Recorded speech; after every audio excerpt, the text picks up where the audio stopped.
Naitala ng Pag-asa kahapon ang pinakamainit na temperatura ngayong taon. Kaya naman ang ating mga kababayan, kanya-kanyang diskarte para mapreskohan. Balitang hatid ni Ivan Mayrina.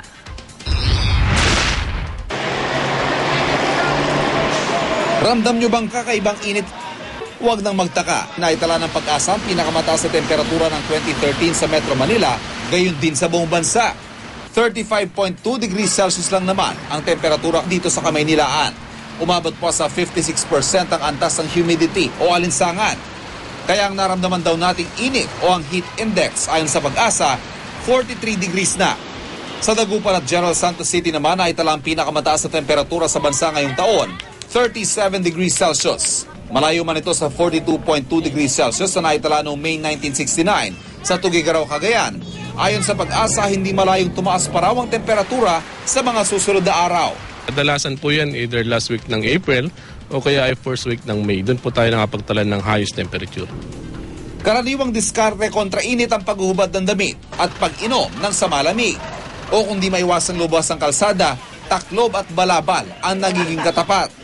Ang kumakagat na init, extra challenge daw lalo na para sa ilang bahagi na ng hanap buhay ang pagtitiis sa init. Si Ana Manuel na may-ari ng lugawan at karinderya sa Quezon City, pinalala pa ng mainit na panahon ng init ng apoy mula sa kanyang mga kalan habang nagluluto. Ang mas masaklap pa, tumutumal din tuwing tag-init ang kanyang benta. Mainit na yung panahon, tapos mainit pa yung niluluto mo, kaya talagang mahirap. Ganun katindi yung hirap. Ginagawa ko na lang pag sobrang init, nalalabas na lang muna ako. Mas matumal yung lugaw kasi lugawan nga kami. Mas matumal yung lugaw ngayon kasi nga sobrang init. Kaya nga gusto namin minsan magdadagdag kami ng sample halo-halo.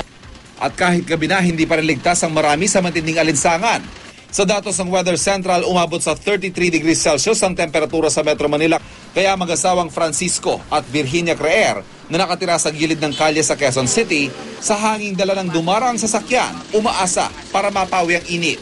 Siyempre, dadaan yung truck, dadaan ng mga ganyan, mahangin yan, may dalang hangin yan eh. Ay dito kami nakatulog eh. O, di ba?